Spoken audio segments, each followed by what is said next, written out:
Camping. Nah, saat ini saya berada di depan Geraha Pena. Tapi jadi hari ini saya sudah janjian, kebetulan yang bakalan aku supirin hari ini datang langsung ke sini. Jadi kita janjian di sini, nanti kita bakal jalan-jalan. Pasti penasaran kan nih, pemirsa siapa? Dia ini adalah seorang pengusaha muda yang sukses. Usianya masih muda banget. Paling penting nih pemirsa ya, jomblo. Bener gak sih jomblo? Nggak tahu ya. Ntar deh kita obrolin. Ada mobil. Ya.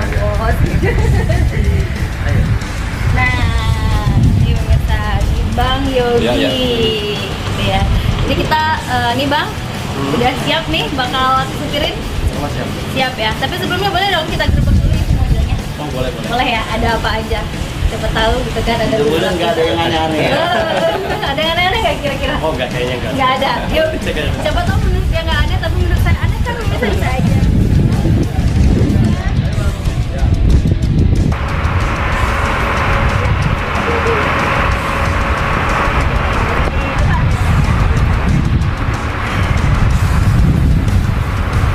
Kita lihat nih pemirsa, seperti apa isi mobilnya. Nih.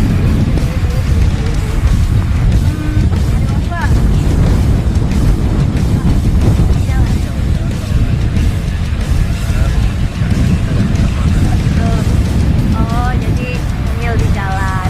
Kita lihat yang di jam kedua ya, di belakang ya. Ada apa aja nih Bang? Biasanya nih emang begini terus nih. Lihat secara detail isi dalamnya. Ada buahan. Ada situ pasti. Dan minuman. Jadi ini apa kayak mobil biasanya kan kadang Iya. memang kita karena waktu dan perjalanan yang padat, kadang-kadang harus siap standby. Standby terus. Ini udah jadi kayak mobil, mobil lagi rumah kedua nggak sih? Mobilnya nih? Iya. Biasanya kalau jadi rumah kedua nih isi bagasinya pasti penuh dengan baju-baju segala macam sama kayak kamar lah ya isinya. Kita cek yuk. Yuk. Oh, lihat bagasinya. Pasti ada baju, ada sepatu, ada apa lagi ya? Ya. Oh, kursinya masih terpasang nyata. Oh iya bener juga. Nih baju-baju ini jadi ini baju-baju apa aja yang biasanya ada dalam mobil? Sebenarnya ini baju lengkap ini kalau misalnya baju kalau kita ada kondangan atau mau ke acara-acara mendadak yang resmi jadi pakai baju ini. Ini baju polo, jadi biasanya kalau ketemu sama anak muda kan nggak mungkin harus polo terus. Gitu ya. Jadi harus mengikuti gitu. Apalagi memang masih muda ya pemirsa ya. Dan Emang suka warna putih, baju putih semua nih rata-rata isinya nih. ya, memang kita sukanya warna putih dan itu gitu. juga masuk dalam etos kerja kita kan. Gitu ya. Sebagai Putih masuk dengan etos kerja. Kalau kuning atau mustard begini apa nih etos kerjanya? sama sebenarnya lebih ke kesukaan aja sih. Enggak aja. Terus kalau itu apa tuh? Kalau ini ada jas, kalau kita kadang kan apa namanya kegiatan resmi, jadi harus standby. Harus standby. Jaket kalau dingin. Sepatu nggak ada nih. Sepatu Bang? ada di sini. Oh ada di sana. Oh ada di bawah-bawah. Ini juga ada apa namanya top. Jadi kalau saya sering biasanya kan tiba-tiba untuk kita kontrol bisnis di luar daerah itu bisa dari sini. Oh gitu. Tiba-tiba kita bisa langsung. Gitu pemirsa. Jadi oke sudah siap nih Bang saya sopirin. Siap. Sudah pernah disopirin sama perempuan? Belum. Belum ya. Oke. Berarti I'm the first ya. Oke. Yuk. Ayo pemirsa.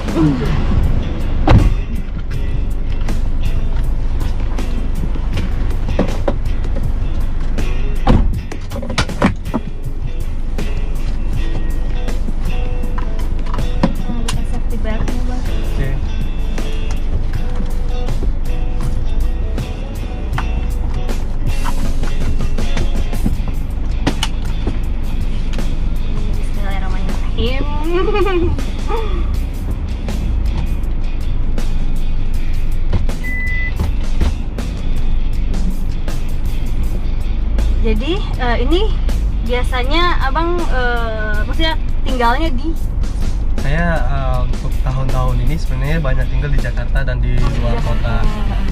Jadi saya itu kasih seminar-seminar keliling Indonesia. Jadi setiap minggu itu pindah kota. Oh gitu. Tapi kalau maksudnya netap rumah benernya itu di mana? Rumah saya di Bengkulu Selatan, tepatnya di Bengkulu Kecamatan Selatan. Seginem. Oh gitu. Oh Bengkulu Selatan ya. Iya. Nah, sebenarnya gimana sih ceritanya kok bisa jadi seorang pengusaha muda di usia yang sekarang berapa tahun? 24 tahun. Wow, udah 24 tahun, berarti bedanya 10 tahun. Ya, gimana itu ceritanya kok bisa sih? Sebenarnya kalau ceritanya sih nggak jauh beda dengan yang lain. Awalnya dari kepepet ya. Kepepet. Dari kepepet karena memang kita basicnya dari keluarga yang sangat sederhana dan bisa dibilang kurang mampu juga sih. Jadi saya juga kuliah karena bantuan beasiswa. Ya. Nah, ya namanya kuliah di Jakarta kebutuhan itu sangat luar biasa tinggi. Jadi mengharuskan kita untuk bisa survive sendiri, cari uang sendiri. Makanya kita coba tuh di tahun pertama kita ikut lomba, ikut project dosen, penelitian, segala yang menghasilkan uang lah, yang penting halal dijalanin. Baru di tahun-tahun berikutnya saya punya adik laki-laki. Nah, adik laki-laki saya ini ingin kuliah juga sebenarnya. Jadi ketika itu kita lihat dari keuangan keluarga sangat tidak memungkinkan untuk dia bisa kuliah, sehingga saya putuskan untuk memberanikan diri ke ngambil risiko yang lebih besar, ke bisnis yang lebih besar. Berarti awal pertama bisnisnya waktu itu apa? Saya pertama bisnis itu banyak mbak. Saya pernah buka resto, pernah juga buat keripik-keripik dari tepung-tepung, jualan kayak fried chicken kayak gitu juga. Sudah telur asin sudah, banyak sekali sebenarnya kecil-kecil itu. Sampai pada akhirnya ke wallet ini ya kan? Berarti wallet ini mulai dari tahun berapa tuh? Saya mulai bisnis wallet itu dari tahun 2016 akhir. 2016 akhir. Berarti ini kalau dihitung-hitung 4 tahun lah ya. 4 tahun. Jadi waktu itu ceritanya D5 juga sih mbak. Saya kan di 2016 itu saya dapat beasiswa ke Jepang. Jadi program internship dari kampus. Waktu itu ada sekitar 40 peserta yang daftar dan yang lolos cuma saya sendiri. Waktu itu kan yang lolos waktu dari saya sendiri. Tapi karena waktu itu ada teroris kan, jadi keberangkatan ditunda 2 bulan. Nah, waktu penundaan keberangkatan inilah saya kenal bisnis wallet. Ada hikmahnya berarti ya, nggak jadi ke Jepang kan. Terus setelah itu saya dapat investor. Di mana jadi ada investor dari Singapura. Di waktu yang bersamaan saya harus berangkat ke Jepang. Jadi memilih seperti kayak gitu kan. Dan memilih untuk bisnis karena ada adik tadi yang harus kuliah kan. Kalau di Jepang, kenapa bisa dapat beasiswa di Jepang? Emang waktu itu jurusannya apa sih waktu kuliah? Saya jurusannya agribisnis. Agribisnis. Jadi kalau itu kan memang ada program internship ya, kerja magang seperti itu ke Jepang, dan kita tes percakapan, compositionnya dan segala macam. Khususnya juga kita ikuti dan lulusnya dari tes itu sebenarnya. Oh begitu. Kalau tadi kan sempat ngomong ternyata masa kecilnya itu memang maksudnya bukan terlahir dari keluarga yang memang sukses, betul, gitu ya, betul. tapi harus berjuang untuk mendapatkan kesuksesan ini. Betul. Gitu. Bisa cerita sedikit nggak sih dulu awalnya seperti apa gitu? Sekolahnya di mana gitu? Biasanya kan ada cerita-cerita apa ya, bisa dikatakan menyedihkan gitu kan, mau sekolah susah misalnya gitu kan. Betul. Ngerasain nggak yang kayak begitu? Ya pasti ngerasain sebenarnya. Saya kira juga semua mahasiswa yang merantau yang sedang berjuang saat ini juga ngerasain hal yang sama. Jadi saya itu SD di Kota Agung, itu Seginem, mana juga kan. SMP juga di sana, SMP 7 Bengkulu Selatan.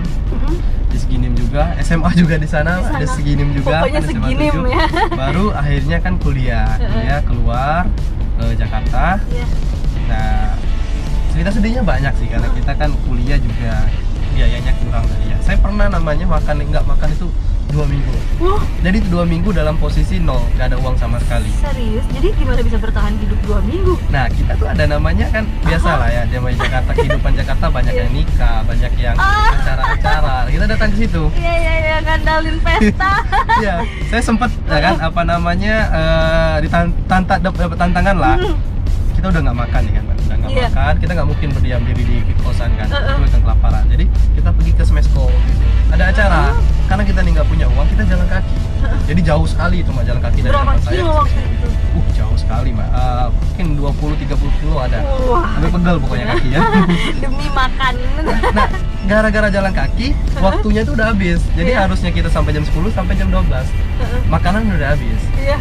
Jadi kan yang ada makanan sisa. Ya ampun. Nah, jadi makanan sisa di meja.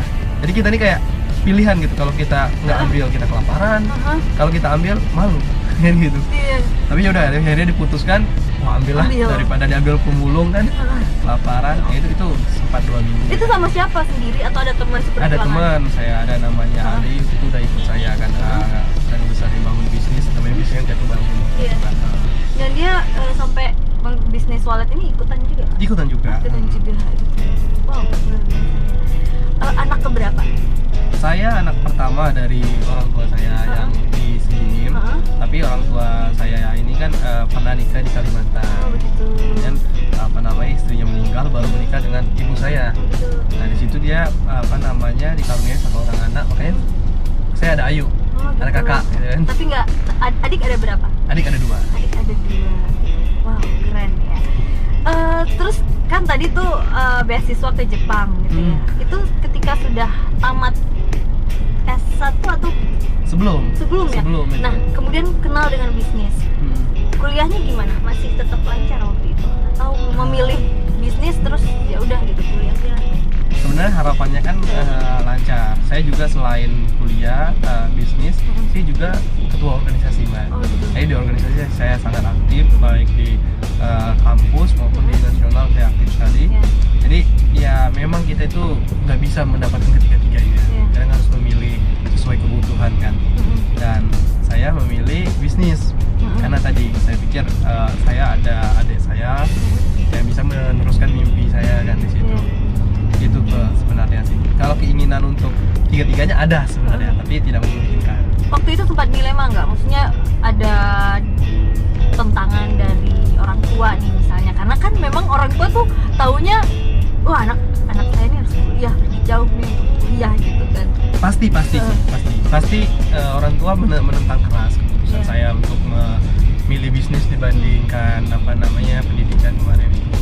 Tapi ya kita yang berpikir dan melihat apa namanya kebenaran dari dunia ini ya harus realistis mbak. Iya, benar-benar. Kalau saya waktu itu memutuskan mengikuti ego saya untuk kuliah untuk ke Tentu ya Jepang, jadi kayak begini ya. adik saya kemungkinan nggak bisa kuliah ataupun kuliah dia kuliah di tempat yang biasa. Sedangkan saya udah tahu bahwa tempat kuliah itu sangat menentukan kesuksesan seseorang.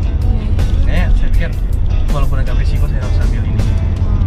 Alhamdulillah adik saya sekarang kuliah di Untar.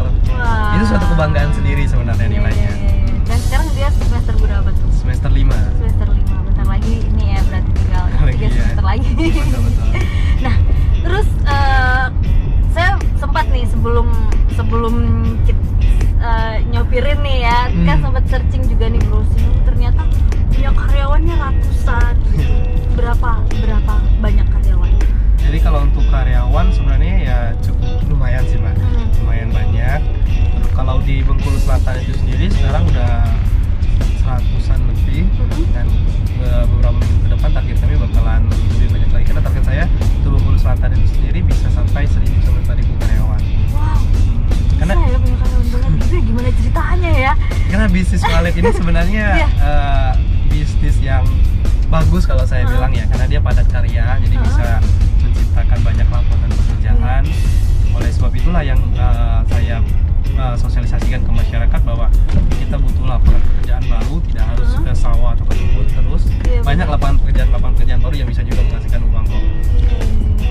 Terus gimana sih maksudnya pertama sekali membangun perusahaan ini gitu? Ada berapa perusahaan nih ngomong-ngomong? Nah, kalau yang dimiliki satu sebenarnya Satu, kan ketika iya. Rafflesia kan kita. Tapi brand kita kan cukup banyak sebenarnya. Gerak anak perusahaan ini kan luas. Mulai dari budidaya, konsultan, terus produksi sama apa namanya pemasaran trading Iya. juga banyak. Nah, untuk awal-awalnya sih sebenarnya kita nekat aja ya Mbak. Jadi saya kebetulan melek IT. Untuk buka pasar itu keahlian saya tuh, untuk ekspor, terus buka pasar baru itu saya mampu ya, kan menggunakan teknologi Iya. internet dan lain-lain. Nah, berdasarkan itulah kita maju terus Iya. walaupun di jalan ya banyak juga hal-hal yang tidak sesuai dengan teori tadi ya. Iya. Tapi dari situ kita belajar makanya sampai 4 tahun kan butuh waktunya kan supaya bisa sampai ke sini. Pertama kali dulu punya karyawan berapa? Saya pertama kali punya karyawan sekitar 20-an. 20-an. Lumayan ya untuk baru udah langsung punya karyawan 20-an. Saya pertama itu langsung ekspor juga. Oh, langsung ekspor. Singapura gitu. Itu karena tadi ada investornya yang dari Singapura itu tadi. Investor yang Singapura lagi- cuma bagian pendana. Oh gitu. Kalau untuk pemasaran segala macam itu pure kita pribadi yang harus cari.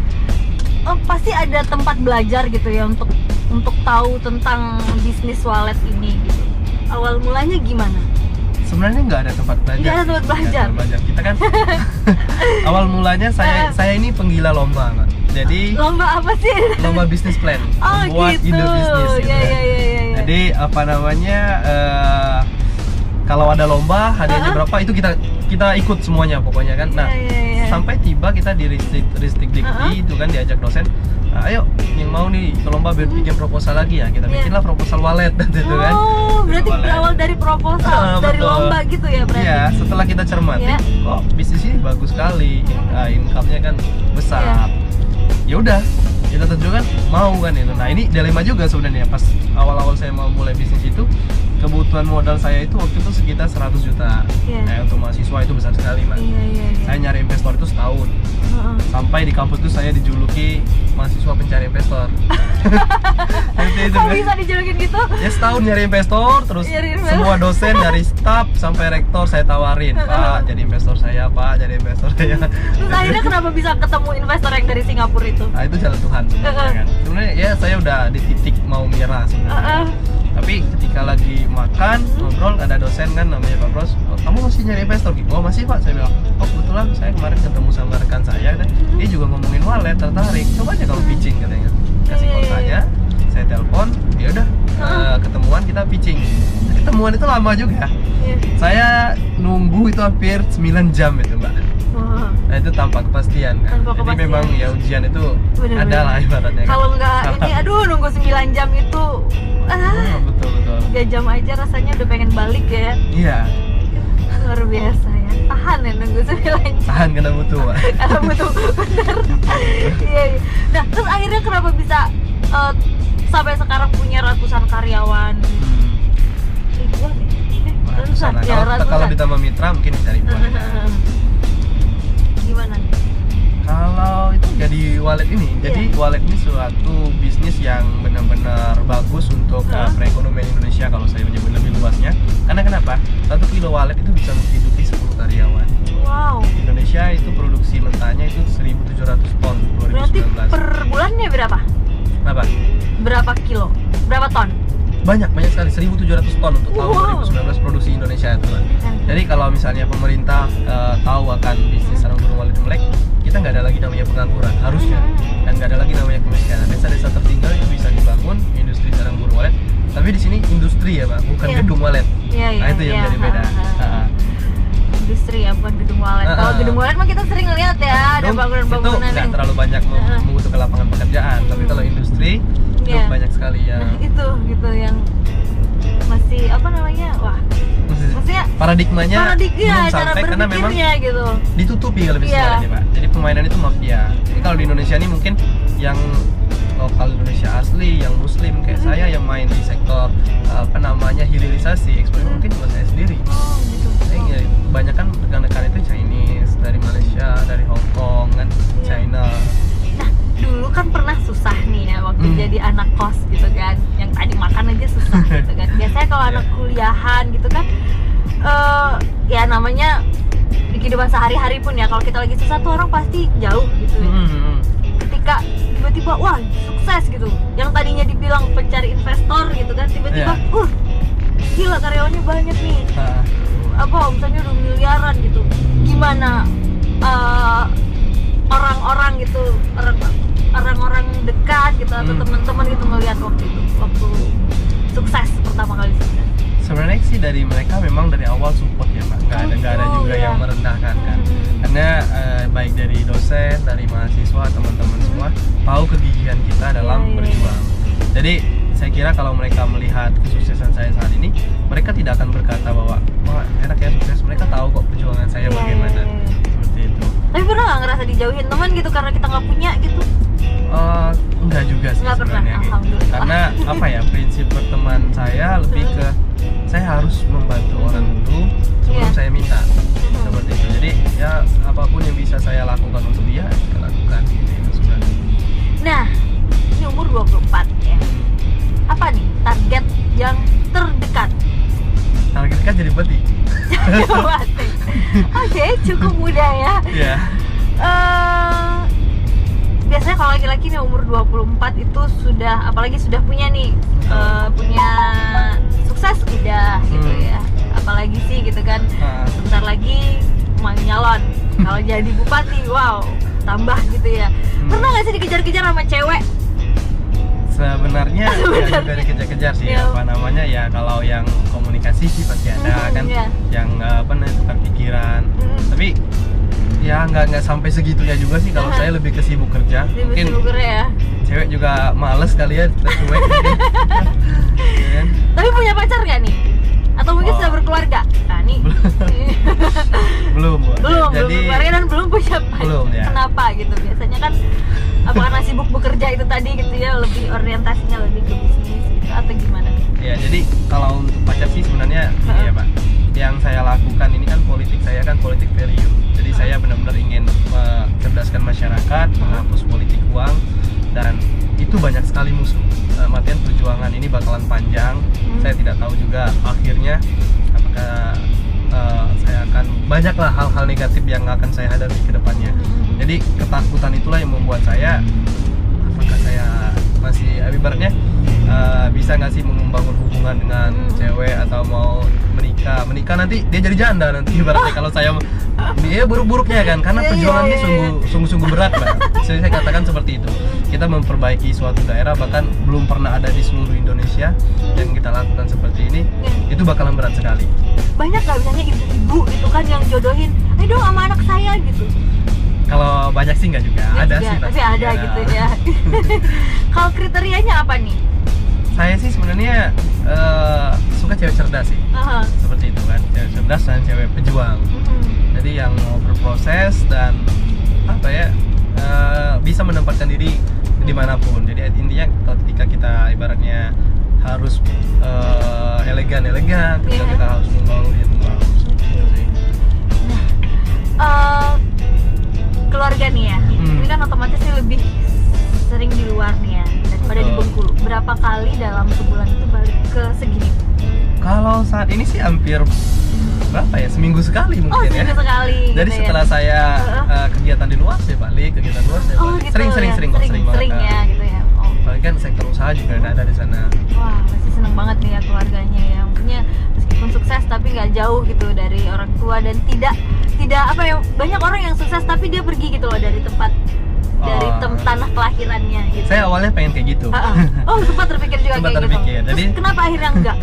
Jadi sempat terpikir, saya kan kakak saya udah di Bengkulu, adik perempuan saya udah di Bengkulu sekarang, adik laki-laki saya di Jakarta, tinggal ibu bapak lagi nih di Bengkulu Selatan kan. Dan ya namanya kita usaha dulu gagal pasti banyak hinaan, cacian seperti itu kan. Jadi ya pengen rasanya bawa orang tua kita cari rumah di mana langsung sudahin aja seperti itu kan. Tapi ini juga suatu mujizat juga sih kalau saya bilang dari Tuhan ya, yang menggerakkan hati saya kenapa saya maju jadi calon bupati seperti ini. Jadi saya itu pas pulang itu nenek saya meninggal. Jadi saya pulang kan, setelah saya pulang saya dapat kayak gerakan seperti itu loh Mbak, dapat ilham, kayak saya ngobrol sama rekan-rekan saya, mereka benar-benar ibaratnya ya kasihan lah, mereka mengeluh tentang lapangan pekerjaan, mereka kadang-kadang sambil mabok kan pegang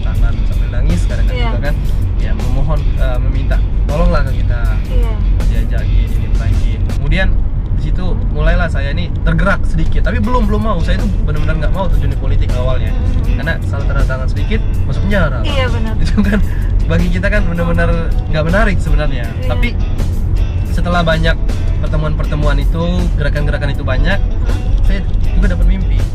Jadi saya di mimpi itu kayak ketemu dengan seorang yang dia katakan bahwa oke, Yogi, katanya kan, saya tahu dalam 4 tahun ini kamu melewati jalan yang benar-benar berat lah. Kamu membangun usaha kamu berat banget, dan saat ini kamu tiba pada bisa dibilang puncak kesuksesan kamu seperti itu kan, Pak, membuahkan hasil. Nah, kamu bisa untuk memperkaya diri kamu sendiri, memperkaya keluarga kamu, beli mobil, punya cewek, ya menikmati kehidupan lah, jalan-jalan seperti itu. Tapi sekarang juga kamu bisa membantu banyak orang, membantu keluarga kamu, adik kamu, keponakan kamu, bahkan masyarakat di daerah kamu. Ini caranya. Nah, kan udah dikasih tahu semua nih cara untuk memperkaya diri sendiri, ini cara untuk membantu banyak orang. Nah, tinggal kamu pilih nanti mau seperti apa. Jika kamu pilih kamu ingin bermanfaat bagi banyak orang tadi, ya pastinya masa muda kamu akan hilang, betul-betul hilang, ibaratnya kan. Dan ketika bangun konsultasi sama saya kan ada juga penasehat ya, saya konsultasikan dan saya putuskan untuk itu tadi, jadi sosial, seorang pemimpin gitu ya, di satu sosial daerah yang karena apa ya, masalah pengangguran ini kan luar biasa sekali, Mbak. Benar-benar miris lah kita lihat kondisi di daerah itu kan, ya udah mulai ke titik kritis. Jadi saya sekarang dalam posisi bisa membuka banyak lapangan pekerjaan, kenapa tidak gitu kan. Berarti kalau sebulan berapa omsetnya? Itu sih rahasia lah, nanti bagi pajak ya. Tapi hitungan M ya? Pasti. Ya sebenarnya kan kos politik ini juga mahal, apalagi kan biaya karyawan gajinya kan juga luar biasa besar. Sekian banyak karyawan itu tadi. Betul. Ya. Nah, kalau orang udah sukses ini masih punya waktu untuk ini nggak sih, untuk menyalurkan hobi misalnya gitu, atau ya kegiatan ya santai, istirahat kayak gitu, masih sempat nggak sih? Oh pasti. Masih ya. Jadi saya tuh selalu berprinsip saya nggak mau kesuksesan saya atau kegiatan saya itu merenggut kehidupan normal saya. Benar. Biasanya kan uang yang banyak itu dibayar dengan waktu. Oh enggak juga sih kalau pebisnis, enggak. Itu kalau awal. Awalnya iya, 4 tahun dulu saya itu lihat matahari aja sulit, ibaratnya kayak gitu kan. Namanya kerja sama orang Cina, Mbak. Tahu sendiri lah. Kita itu tidur cuma boleh 2 jam. Terus apa namanya? Ya benar-benar disiplin, waktu segala macam itu udah merasakan. Dan saat ini ya pengusaha itu kalau misalnya udah berhasil, bebas waktu segala macam ibaratnya kan. Dalam kayak gini aja bisa ngasilin uang ibaratnya, yang lain itu tetap berjalan. Jadi untuk hobi segala macam kita tetap kok jadi manusia normal. Ngegodain cewek juga tetap normal aja, laki-laki normal kan, nggak perlu kaku-kaku banget sebenarnya kan. Seperti itu. Berarti masih punya hobi dong ya? Apa nih hobinya? Kalau saya sih hobi sebenarnya yang paling pertama itu bulu tangkis. Oh, bulu tangkis. Saya bulu tangkis kalau di bidang olahraga ya. Kalau di hobi sebenarnya saya lebih ke membaca sebenarnya. Ini kalau kita SMA atau SMP dulu kayak bohong gitu hobi membaca. Tapi saya pure, saya suka membaca karya-karya orang kan. Imajinasi di situ tuh. Bener juga ya. Kalau dulu tuh ya biasanya kalau nulis diary tuh hobi membaca, padahal boro-boro membaca aja nggak pernah. Betul. Iya. Oke, berarti masih bisa ya beraktivitas, menyalurkan hobi gitu ya, dan masih bisa bolak-balik dalam seminggu gitu ya. Seminggu bisa berapa kali tadi? Sekali lah. Sering banget sih, karena ya? Usaha saya kan udah berjalan semua sekarang ini kan. Ngapain lagi? Udah terserah sih ibaratnya. Mau kerja ya kerja, enggak. Target menikah di umur berapa? Saya sih tidak menargetin menikah ya, karena urusan jodoh, rezeki mau itu kan benar-benar dari Tuhan ya. Jika ketemu dan cocok, saya kira sih kapanpun sih bisa seperti itu. Kan masih punya adik nih. Adiknya juga ikut nggak dalam usaha walet ini? Ya ikut juga. Dia harus mandiri. Saya targetin dia setahun pertama memang saya biayain, berikutnya dia harus mandiri. Ada nggak nih pesan dari orang tua gitu yang memang selama ini jadi pegangan hidup gitu, yang nggak terlupakan gitu loh, jadi modal gitu ketika kita melangkah gitu? Kalau pesan dari orang tua sih lebih ke persatuan, satu, selalu ingat persaudaraan. Yang kedua ya selalu ingat Tuhan bahwa setelah ini kita masih ada kehidupan lain kan. Iya, bagaimanapun caranya, prosesnya itu harus dijalani. Itu sih pesan orang tua sebenarnya. Dan semangat biasanya kayak gitu kan. Jangan menyerah itu. Tadi sempat cerita nih kalau ternyata kegiatannya sehari-hari juga keliling nih se-Indonesia gitu kan. Dalam hal bisnis ini tadi gitu. Ya, seminar sebenarnya. Oh, seminar. Itu jadi ngapain tuh? Jadi saya dulu kan pada Jadi kepo nih kalau bisnis wallet ini kan sebenarnya kan ditutup Mbak. Tertutup sekali, orang mau cari ilmunya itu susah banget, nggak akan ada yang mau ngajarin. Nah, saya juga kayak gitu dulu, karena saya dapat ilmunya mahal. Jadi ketika kita dapat ilmu itu kita udah rugi berapa ratus juta gitu kan. Jadi ya nggak mau kita bagi ke orang kan. Nah, tapi beberapa waktu terakhir saya mengalami kerugian yang benar-benar luar biasa besar. Pernah ngerasa rugi? Dan jatuh titik terendah lah, terendah saya. Nah, di situ saya ikhtiar. Saya nasar, kalau memang saya diberikan kebangkitan, diberi kesempatan lagi, saya bakalan bagi ilmu saya. Seperti itu. Dan alhamdulillah dalam waktu 3 minggu dikasih kebangkitan lagi kan. Tuh kan bener kan, ilmu yang bermanfaat itu adalah ilmu yang dibagi-bagi. Makanya gara-gara itu akhirnya saya ubah pola bisnis saya. Pola bisnis saya mulai dari kita membantu. Usahakan apapun yang kita ini, kita membantu dulu. Bantu dulu lawan kita, baru kita setelah membantu kita harus jujur. Supaya kita nggak ada beban ya gitu ya Mbak. Baru ketika kita dapat kesempatan itu maksimalkan. Nah, itulah pola yang kayak saya jalanin sekarang. Itu tahun berapa sempat bangkrut itu? Itu di bisnis yang sama? Tahun ini bisnis yang sama. Tapi kalau wallet ini kan, kalau bisnis kan naik cepat turun cepat loh Mbak. Jadi dalam waktu 1-2 hari aja kita bisa jadi kaya raya, bisa jadi miskin banget. Itu gara-gara apa? Ya gara-gara sebenarnya ya kalau bisnis wallet ini kan G2G, government to government. Hubungan antara Cina sama Indonesia kemarin itu lagi pasca pilpres itu lagi kurang bagus, sehingga menyebabkan ekonomi di bisnis wallet ini kan turun kan, anjlok. Rugi sampai berapa waktu itu? Banyak banget Pak. Berapa banyaknya gitu? Banyak banget pokoknya. Habis pokoknya yang kita bangun dari nol itu hilang semua. Tapi akhirnya bisa ya naik lagi gitu ya? Bisa, karena kita percaya bahwa pertolongan Tuhan itu ada. Saya cuma percaya itu aja sih.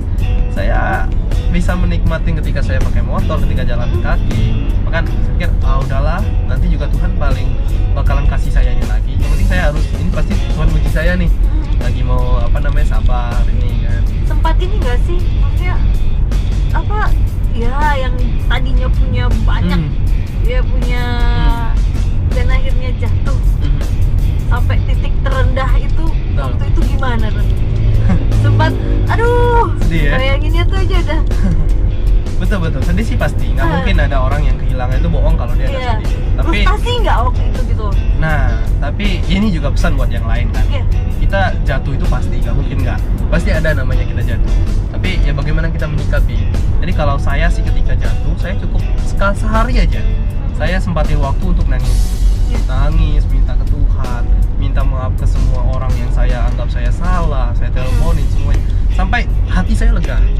Jadi saya sehari itu langsung saya nangis ya. Kalau saya mau teriak seteriaknya, kalau saya mau gimana pokoknya hari itu. Besok saya harus jadi diri saya yang baru lagi dan belajar dari kesalahan itu. Itu sebenarnya ya rahasia kalau sukses, kalau dari kebangkitan ya, bangun dari kebangkitan itu. Jangan berlarut-larut gitu loh Mbak. Dan akhirnya berapa lama untuk bisa bangun lagi gitu dari 3 minggu lah kemarin. 3 minggu? 3 minggu udah. Keren banget ya bisa 3 minggu gitu ya. Itu apa yang dilakukan gitu loh? Maksudnya step-step apa sih? Kita bekerja jauh lebih baik. Jadi kayak gini, kalau ketika kita gagal, yang harus kita lakukan pertama adalah kita menenangkan diri kita, mengakui semua kesalahan kita, mengakui kesalahan diri kita lah sebenarnya kan. Kita berserah sama Tuhan. Setelah itu kita hubungi orang-orang yang bersangkutan. Jadi kita minta maaf segalanya lah, kita jujur lah apa adanya. Kemudian setelah itu kita bekerja. Kita harus mencari ide-ide baru. Dapatlah ide-ide baru itu baru bekerja dan maksimalkan. Jadi kalau saya kemarin itu, saya kan buka seminar. Saya buka seminarnya kan Akademi Rafflesia, belajar bisa wallet kan, bisnisnya saya ajarin.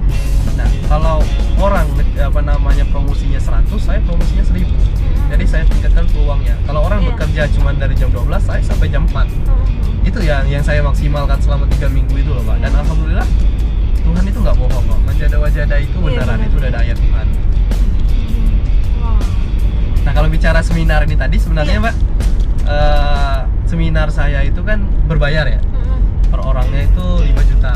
Tapi kalau di bisnis sarang walet 5 juta itu sangat-sangat murah. Iya. Jadi kayak gitulah, ibaratnya dengan ilmu itu kita bisa dapatin berkali-kali lipat jika kita implementasikan dengan baik ya.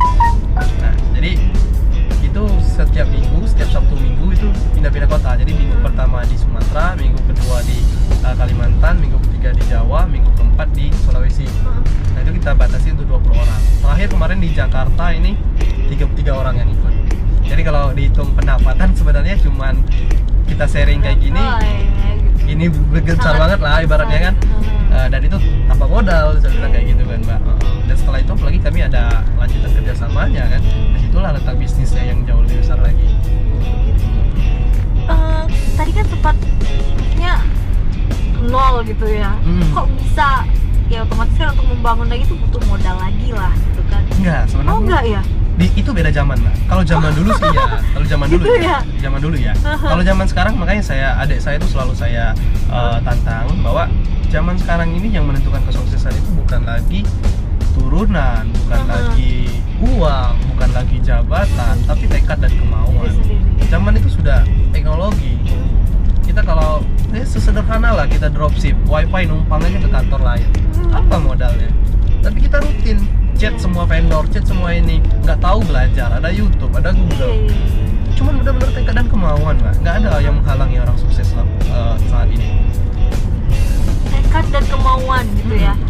Jadi susahnya apa gitu loh? Mental. Maksudnya biasanya orang tuh kan bersusah-susah gitu ya. Kalau sekarang deh, zaman sekarang yang banyak tuh menjanjikan tanpa modal besar tuh, misalnya nih ya bisnis MLM nih misalnya gitu. Tapi kan dia punya, dia memang tidak mengeluarkan modal yang besar, tapi dia harus punya tekad yang besar itu tadi. Misalnya dia harus datangin orang, relasi, dia harus menawarkan ini, dia harus begini, menjual produk kayak gitu kan. Nah kalau ini apa gitu? Yang sebenarnya sih apa ya, hampir sama juga. MLM kalau diseriusi dengan benar-benar dan dipercayai juga bagus. Saya nggak bilang MLM jelek, benar. Tapi MLM itu jelek ketika kita nggak percaya dengan bisnis itu atau ragu-ragu. Itu sebenarnya.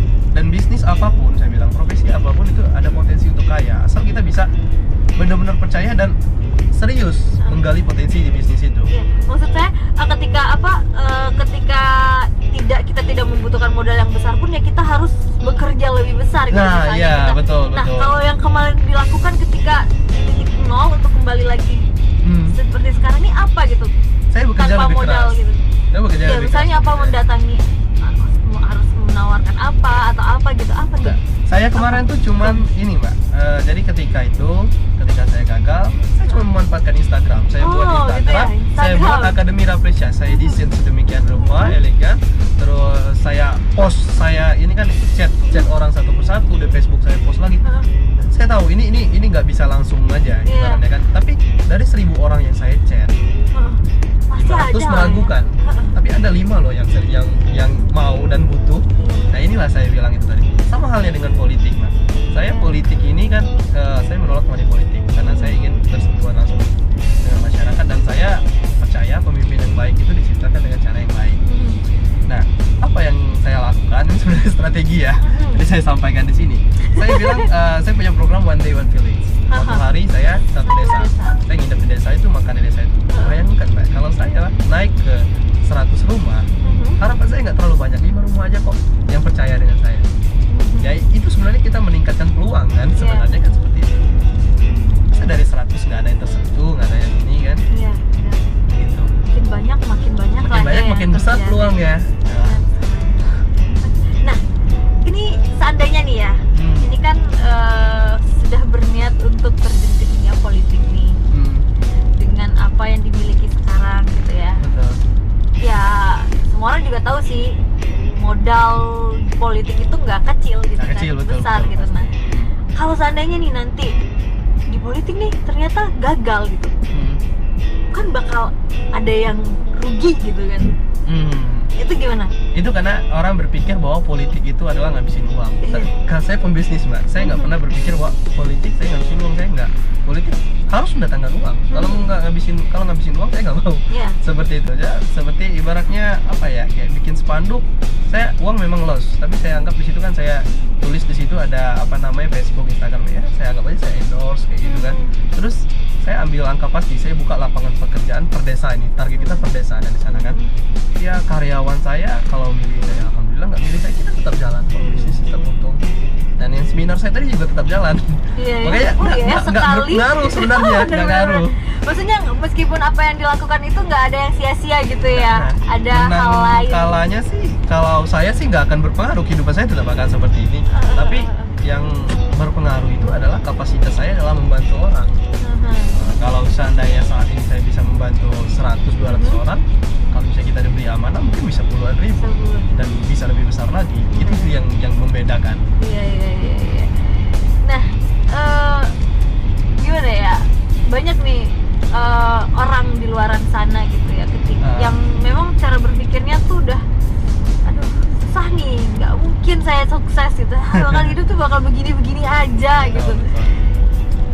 Itu kalimat apa nih yang bisa maksudnya tuh menohok gitu orang-orang yang seperti itu? Ya sebenarnya untuk orang-orang yang seperti itu dia belum menemukan lingkungan yang tepat aja. Belum menemukan lingkungan yang tepat. Menjadi pengusaha itu sulit, kenapa? Karena kita sulit dukungan. Itu yang saya rasakan, beban mental itu yang luar biasa. Kalau di bisnis itu kita tahu kok, kita cuma butuh waktu, pasti akan sukses. Itu udah rumus itu sebenarnya. Asal kita nggak nyerah. Tapi karena ada gagal dukungan dan mental kita ini kalah, artian inilah yang buat orang turun. Makanya saya selalu pakai prinsip, kalau saya gini ya, selagi ada satu orang yang mendukung saya, mendukung ide saya, mempercayai semua hal-hal gila yang saya pikirkan, saya tetap akan maju. Dan orang itu cukup ketika saya berdiri di cermin, ya orang itu aja. Artinya ketika diri saya sendiri percaya dengan kemampuan saya, dengan hal-hal yang saya lakukan, saya akan terus jalan. Siapa orang yang paling besar dukungannya? Kalau untuk kehidupannya, maksudnya ketika ya entah itu ketika kemarin sempat jatuh terus bisa bangkit lagi atau apa gitu, yang paling besar dukungannya itu dari siapa? Pastinya dari keluarga. Dari keluarga, saya juga ada paman tempat saya konsultasi kan, dosen juga, ya mereka semua berpengaruh terhadap membentuk diri saya sampai saat ini. Nah, pernah nggak sih misalnya udah kayak gini terus inget lah zaman-zaman dulu gitu kan, nyawa susah pasti kayak gitu loh. kan? Ingat itu, pasti diingat terus lah, Mbak. Makanya kita kan apa namanya, kalau lihat mahasiswanya kita tahu semua loh, ibaratnya apa yang mereka rasakan, bagaimana perjuangannya, karena kita pernah mengalami fase itu. Makanya saya sebenarnya ya ingin sekali membentuk lingkungan yang positif seperti itu dan mendorong mereka terus gitu. Itu sebenarnya ya, tapi tanpa itu juga nggak enak sebenarnya hidup, Mbak. Iya. Kita nggak bisa menikmati hal-hal benar ya. seperti itu. Kalau misalnya langsung dapet semua hal yang didapat instan itu kan pasti betul. Apa ya? Nggak berasa sebenarnya. Gitu ya. Contoh lah kayak kita, misalnya kita sekarang udah sering megang uang 100.000, uang 10.000, uang 1.000 tuh nggak akan berharga lagi. Bener. Tapi coba kalau kita nggak megang itu atau kita bertahap nih, megang, kita merasakan bagaimana berharganya uang 10.000, bagaimana berharga, kita akan mencintai. Saya selalu marah nih kalau tiba-tiba misalnya adik-adik saya tuh buang uang 10.000 atau nggak mau ngambil parkiran 10.000 lagi kembali misalnya kan. Saya bukannya pelit atau ini ya, kita mau memberi ada caranya. Dia bilang harus diambil karena kita harus menghargai uang itu. Itu sulit sekali ibaratnya. Gitu kita harus hargai berapapun itu sangat berharga. Banyak orang yang bilang nih ya, kalau misalnya bisnis itu biasanya perhitungan gitu. Ya pasti harus perhitungan. Harus itu. Karena memang apa ya, kita memberi, saya bilang tadi memberi ada tempatnya, ada caranya. Jadi nggak harus kita ngambur-ngamburin uang kayak gitu, Mbak. Karena kita pernah susah tadi ya. Iya. Beda-beda tipisnya nih perhitungan sama pelit. Iya. Kalau pelit itu kan orang minta. Kalau saya kan, saya bilang lah kadang-kadang kan, kalau kamu mau minta uang sama saya nggak kasih. Tapi kalau kamu mau kerja, mau usaha, ayo itu. Nggak ada namanya cara instan kayak gitu kan. Cuman itu sih yang bedain. Kita kasih beneran. Tapi dia harus usaha dulu. Tapi ada caranya gitu ya. Maksudnya nggak ngemanjain gitu kan. Enak banget tinggal minta aja gitu ya. Jangan, itu nggak bagus. Itu nggak ngebantu mereka nanti. Nah, tadi kan buka seminar di mana-mana gitu ya untuk berbagi ilmu. itu mereka biasanya ikut seminar-seminar itu siapa? Orang yang memang benar-benar buta dengan bisnis ini, pengen tahu bisnis ini, atau yang memang udah terjun sih sebenarnya tapi pengen lebih apa ya? Banyak. Lebih Sebenarnya sih yang terjun banyak, yang benar-benar pemula banyak, tapi yang pasti yang ikut tuh orang kaya semua kan, Mbak. Iya. Orang kaya semua, ibaratnya anggota DPR, orang-orang kaya di kota itu. Ya Mbak lihatlah pembisnis wallet, mana ada yang miskin sih sebenarnya, kayak gitulah. Ibaratnya kita lihat sih. Jadi ibaratnya bisnis wallet, mana ada yang miskin sih sebenarnya, kayak gitulah. Ibaratnya kita lihat sih. Jadi ibaratnya ya orang-orang. Jadi gimana nih kalau misalnya orang yang nggak punya tapi dia pengen nih? Kan bisa trading, bisa ibaratnya bantu pasar, tapi ya ilmunya harus dapat dulu. Gitu. Saya pas awal itu saya konsepnya kan membantu. Ada orang mau minta bantu pasarkan, saya pasarkan. Ada orang mau minta bantu carikan, saya carikan. Jadi saya kasih, gitu kan. Emang manfaatnya banyak sih ya. 1 kilo tuh dihargain berapa sih emangnya? Kalau bahan bakunya itu sekitar 10 sampai 15 juta per kilo. Oh, itu bahan bakunya aja kalau ya. sudah dibersihkan, kayak kami ini kan pembersihan industri kan. Itu bisa 20 sampai 30. Kalau udah ekspor bisa sampai 80 juta, 40, 50 sampai 80 juta. Cuma campur tuh. Masanya tergantung juga. Wah, ternyata begitu ya. Itu jadi ngomongin bisnis ya, Pak? Iya. Ini mencuri ilmu diam-diam. Nah, oke, terakhir nih, apa pesan yang ingin disampaikan untuk pemuda, anak-anak muda yang punya masa depannya itu lebih panjang gitu ya, punya kesempatan mungkin lebih luas gitu ya, untuk bisa sukses. Paling enggak nih, aku aja umur 24 bisa loh, 24 tahun bisa loh begini.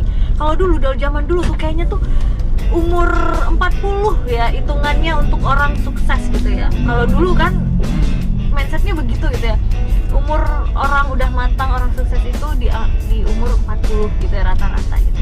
Nah ini ternyata umur 20 itu udah bisa gitu. Apa pesannya? Saya sih saya sampaikan kepada pemuda dan khususnya masyarakat Unggul Selatan, saat ini yang faktor kesuksesan itu bukan lagi jabatan atau garis keturunan atau uang tadi, tekad dan kemauan seperti yang saya sampaikan sebelumnya, dan lingkungan dan mentor yang tepat. Jadi jika seseorang itu dapat pemimpin atau dapat mentor yang tepat, ya dia akan diarahkan ke arah sukses. Kalau dia kurang lingkungan yang tepat, ya juga dia akan sulit juga.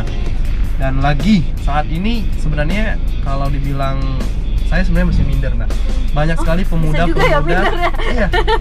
Kalau kita lihat perkembangan dunia saat ini ya, pemuda-pemuda itu banyak sekali yang luar biasa. Salah satunya mungkin tahu ya, 7 staf presiden kemarin itu saya benar-benar mengagumi ke-7-7-nya itu, Mbak. Ke-7-7-nya. Iya, itu mereka adalah ya mereka orang-orang yang luar biasa dan mereka bisa. Ya, berarti kalau mereka bisa, saat ini berarti kita juga bisa. Banyak dari mereka juga kok yang dari latar belakang yang dari keluarga yang sederhana dan tidak ada apa-apanya. Jadi sebenarnya ya itu nggak jadi alasan lagi lah. Apalagi sekarang banyak banget pemuda-pemuda kisah-kisah sukses. Terus kalau kita mau bisnis atau mau apapun, semuanya udah dari YouTube dan Google. Mau buat apapun sudah ada. Mentor pun sudah terbuka. Nomor telepon, email juga saya kira udah lebih gampang lah sekarang untuk komunikasi dan lain-lain kan. Nggak terlalu sulit sebenarnya. Gitu Tinggal ya. bagusnya temukan lingkungan yang tepat sih, itu yang pesan saya. Lingkungan yang tepat. Tentu lingkungan mempengaruhi. Betul. Oke, wah nih ternyata nih obrolan kita udah hampir 1 jam ya, luar biasa sekali. Terima kasih banyak loh ini obrolannya, semoga menginspirasi ya dengan seorang pengusaha muda yang bercita-cita untuk memimpin satu daerah gitu ya. Betul. Dengan niat untuk membantu lebih banyak orang gitu ya.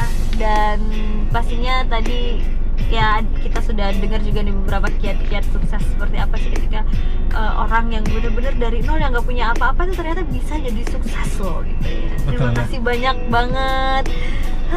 Oke pemirsa, sampai di sini dulu nih perjumpaan kita di Sopirin RB TV kali ini. Tetap saksikan di Sopirin RB TV di hari dan jam yang sama. Terima kasih banyak. Oke, terima kasih. Aman, nyaman kan ya tadi di Sopirin? Aman. Lancar kok. Lancar. Oke pemirsa, dadah. Oke, sudah.